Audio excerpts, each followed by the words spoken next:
engineering attack might involve giving away USB drives with malware loaded on them. As we mentioned, it will be USB baiting. Oh, also in USB baiting, I didn't explain to you, but USB baiting was when people would leave, like, not people, threat actors would leave a USB around so that an employee would pick it up and they would stick it in their computer or, some device at work.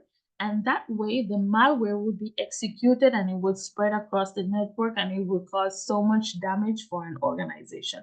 So it was very common in the past. So this is what it means when imagine you're on the street and people are giving out USB and you take it home, you stuck it in your computer, but it's loaded with malware. That's what it means, okay? Number 2, which type of social engineering method might involve a college website that has been targeted and hacked, leaving behind malicious code that will execute when the page is loaded? As we said before, it's the watering hole because they target specific websites that users use frequently. What is the most common type of social engineering attack?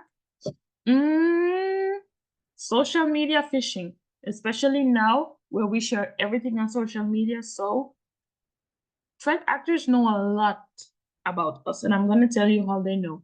In this particular case, one day I received a message through Messenger on Facebook where it was someone pretending to be a cousin of mine. And then they started telling me like, oh, I just received a grant for $50,000. You should try it, and here's a link. And I'm like, but I've never spoken to this cousin about anything related to grants with business or anything. Like, it's just a person that I would say hi, hello, bye, and that's it. We've never spoken in depth, about anything like that.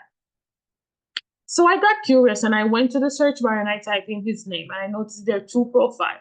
And when I checked the first profile, it's like the original profile of my cousin, and then I checked the other one and it was recently created. Then what came to my mind is that previously I was in a Facebook group for entrepreneurs and I commented under a post of a woman saying that she was able to help small businesses obtain a grant from the government to fund their business. And I just simply put, okay, does this apply for someone who doesn't live in the USA? Because the person was in the USA. That's all I put on social media under that post. And then now someone is pretending to be my cousin, which I don't even remember when I accepted his friend request of this new person. And now he's telling me like, okay, here's a link of how you can apply for the grant. So what I'm trying to say is that threat actors, they're observing everything that you do online, all the information you share, all the information, all the questions you ask, so they know a lot about you. So we have to be careful in those cases. And obviously I didn't click on the link. I said to the person, you know what, go F yourself, leave me alone. And they're like, no, it's legitimate, blah, blah, blah. So now they're trying to explain to you that yes, it's legitimate and it's not a scam. But I knew it was. So I blocked the person and that was it. So you have to be like on point about everything these days. Like you cannot be at peace when you're on the internet. The only way you're at peace is when you have nothing on the internet and you don't have to worry about anything. But that's kind of impossible because everything we do online, commerce, school, e-learning is so popular online now, banking, everything is online. So all you can do to protect yourself is to learn more about these different attacks. Okay, number 4, a forgetful employee leaves their work ID at their favorite cafe. Someone found it and is now pretending to be he or she in order to gain access to the server room. This one is the physical social engineering. Okay, and that's it for social engineering. We're going to move on to the next type of cyber attack. Okay. Part 3, online accounts. How do we protect our online accounts?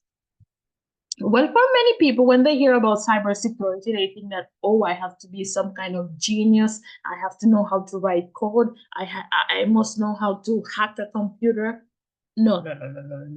I think personally, I would define cybersecurity like there are two types of cybersecurity.